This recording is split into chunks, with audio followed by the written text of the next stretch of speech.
Welcome to my presentation on the role of sporting capital in sustaining blind football participation for students with visual impairments in Zimbabwe. My name is Keon Richardson, and I am a graduate student in Sport and Olympic Studies at the University of Tsukuba in Japan. In this lightning talk, I will highlight the importance of building sporting capital to sustain blind football participation. So this presentation is comprised of 6 areas. Firstly, I'll be introducing just a brief overview of blind football, followed by the theory of sporting capital, then the methods to garner data on this research area, then I'll present the results with some concluding remarks and future research areas. Look at the globalization of football over the past 2 decades. There's been a huge surge in the desire for the mass population to partake in sport, and this is no different for people who are visually impaired. Blind football is adapted sport for people who are visually impaired, and it's been one of the most popular and widely participated sports amongst this group worldwide. And this is supported by data from the International Blind Sport Federation, who recorded 36 national teams competed in their regional blind football championships and qualifiers in 2017, which has increased dramatically from the 2015 regional championships by 28% and 71% from 2013. However, despite blind football being a Paralympic sport since Athens 2004, we don't have much empirical evidence to understand players' socialization processes into blind football and the behavioral changes that happen over this time and how this influences and motivates their sustained participation. Nick Rowe's concept of sporting capital provides a theoretical lens into understanding sporting behavior and what are the key rationales and purposes behind participation and non-participation in blind football. Researchers have asserted that there are a range of biological, environmental, and social factors that influence the decision to partake in sport. And Rowe, in particular, argues that for participation to be successful and progress over a sustained period of time, it requires what he calls sporting capital.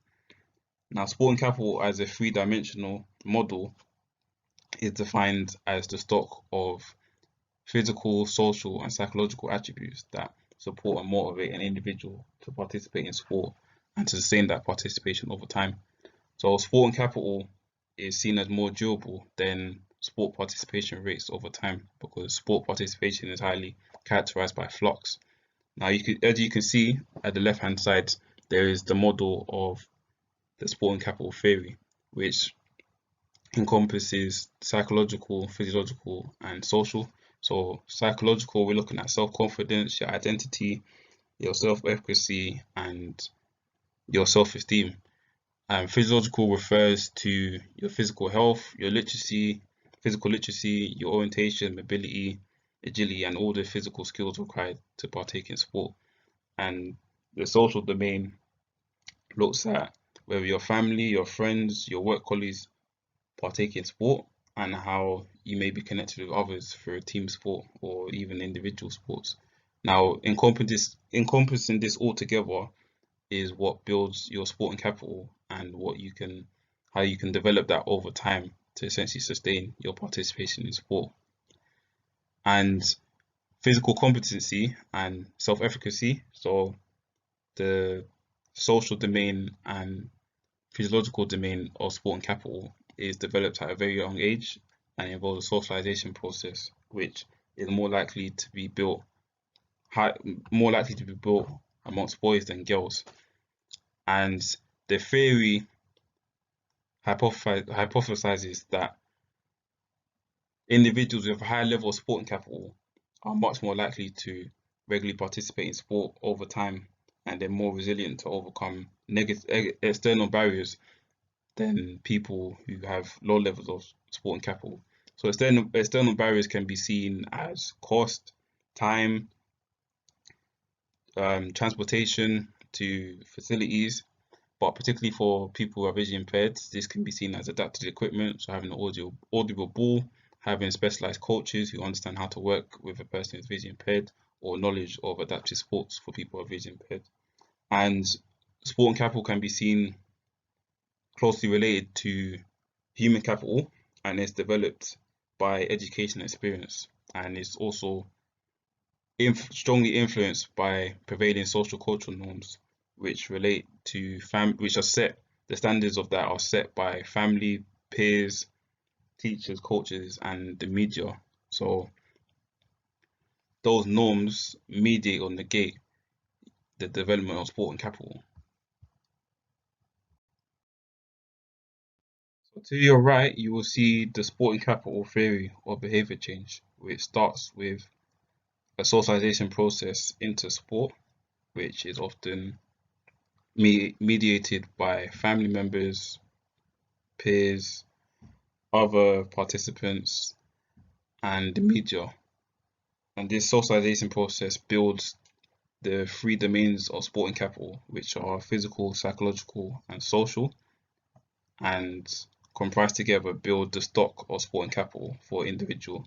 And this stock of sport and capital will build and increase the individual's motivation to partake in sport and overcome any external barriers to regularly participate in sport, and lead to wider social benefits, which can be physical health, confidence, self-esteem, a range of different benefits.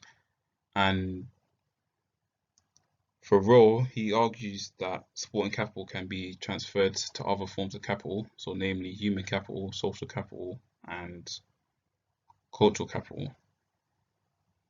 So to building sport and capital requires positive participation experiences, and essentially negative experiences or inactivity can decrease sport and capital and eventually lead to dropout over time should inactivity and negative experiences persist. And Rowe acknowledges that there are sport and capital gaps that exist between men and women, the more and less affluent, and those with and without disabilities. So this suggests that sport and capital, along with other forms of capital, are unevenly distributed amongst different subgroups and geographically across different nations and communities. So in sport and capital, Rowe also acknowledges that many individuals from marginalized groups don't get the positive socialization experiences that builds sport and capital during their early formative years, typically at school or during their childhood. So this means that individuals can come with what can be called a sport and capital deficit to your club or to your project. So the training and quality of your sport leaders, teachers, and coaches are vital to overcome this deficit and to enable this individual or these group of individuals to regularly participate over time.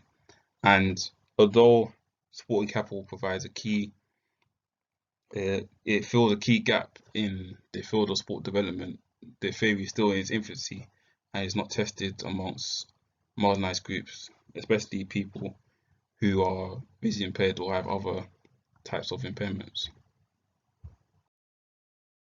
As this research relates to the field of social sciences, I use a triangulation study to combine both semi-structured interviews and questionnaires to provide a rich and detailed picture of the development of sport and capital and the socialization processes.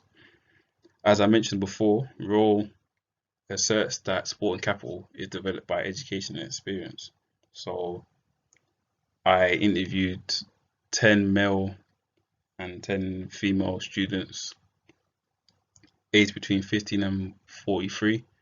So these group of students combine high school students, graduate students, and dropout students from a blind football project, which was co-founded by the Zimbabwe National Paralympic Committee and myself in 2018. So semi-structured interviews were used to offer flexibility in asking open-ended questions to gain rich information on the students' individual socialization processes and how it increased their sporting capital to sustain their regular participation in blind football.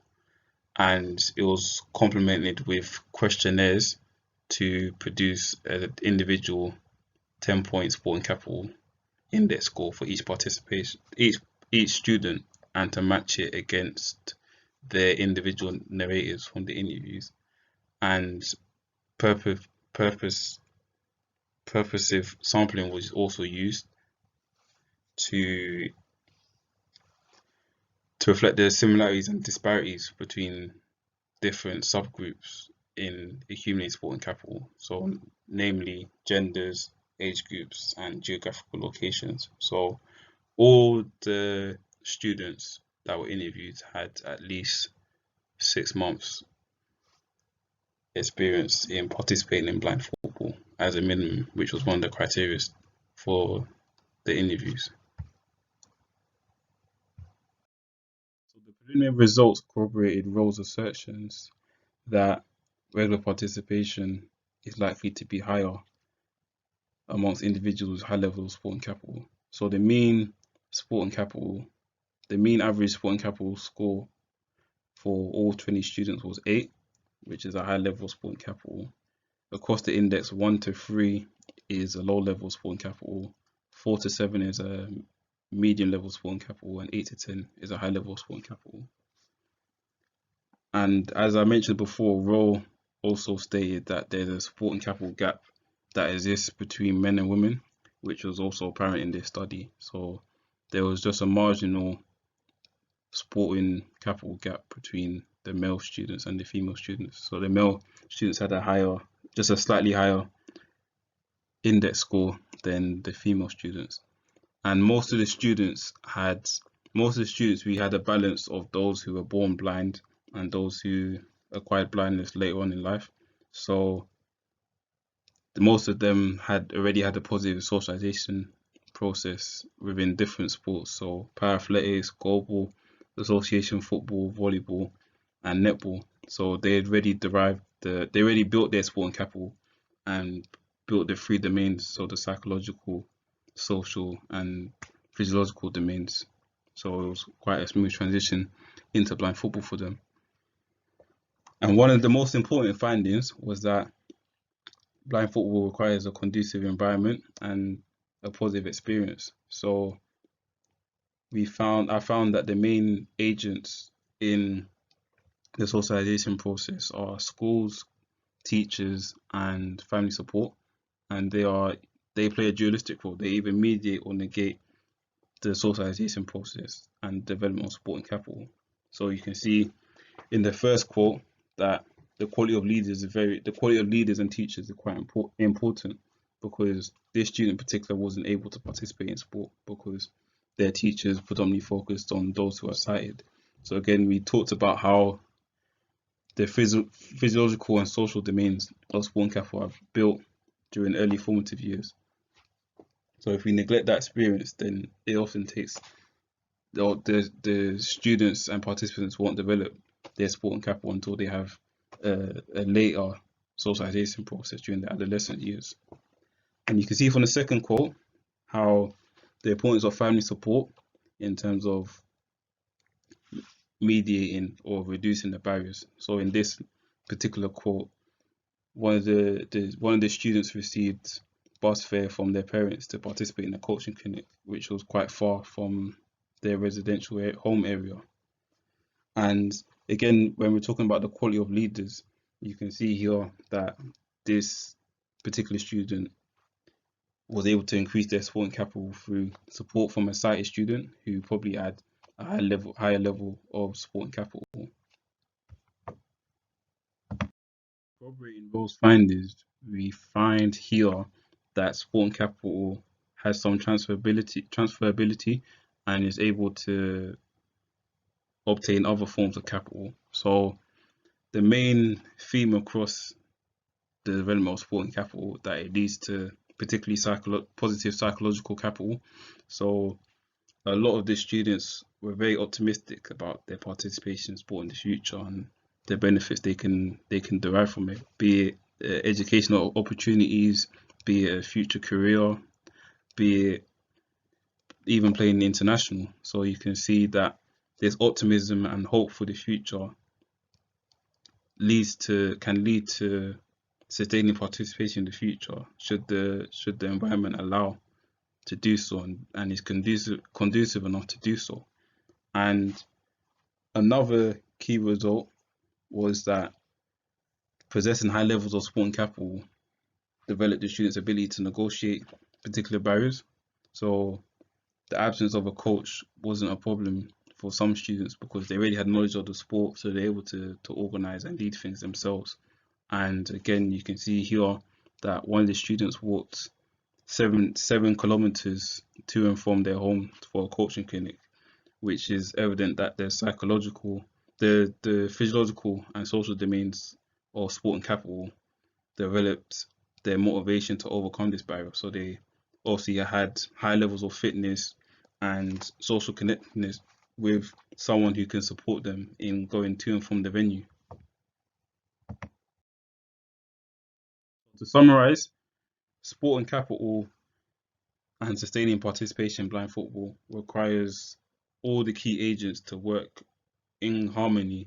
And so we talked about the schools, we talked about family members, we talked about the quality of coaches. So they all need to match the individual needs and collective needs of the levels of sporting capital. So as blind football is a team sport, we're going to have individuals who have different levels of sporting capital. Some may have high levels, some may have low levels, some may have medium. So we all need to find how we can support each individual. And sporting capital for all is a much more tangible, empowering model than the sport for all narrative, because sport for all stresses that everyone can participate regardless of disability or gender. Whereas if these individuals who have been marginalized for so long don't have the desire or the individual attributes to participate in sport, some of the external barriers we've talked about may be a challenge for them. So we need to look at how we can develop sporting capital to increase their desire and their individual attributes to regularly participate in sport. And development sporting capital stresses individual ability and not the person's individual impairment or the level of impairment that they have. And sporting capital provides a logical model as a project design for practitioners, for national sport federations and international sport federations to look at how we can develop sporting capital amongst people who are vision impaired to sustain their participation over time. Study and the findings, I found there to be 3 areas for future research. So as we talked about, there is a sporting capital gap that exists between men and women. So what strategies can be used to increase sporting capital amongst females who are visually impaired? And adding to that, how can we sustain? We've talked about how these students have a high level of sporting capital. So they've experienced the benefits of sport already. They've overcome the barriers. But how can we sustain participation for individuals who have low levels of sporting capital, who haven't necessarily experienced the full benefits of sport or overcome the external barriers? And lastly, how can we better support the return to participation for people who experience lapsing or changing life circumstances? So if they suddenly become parents, if they graduate from school, from university, how can we support that transition and return into blind football?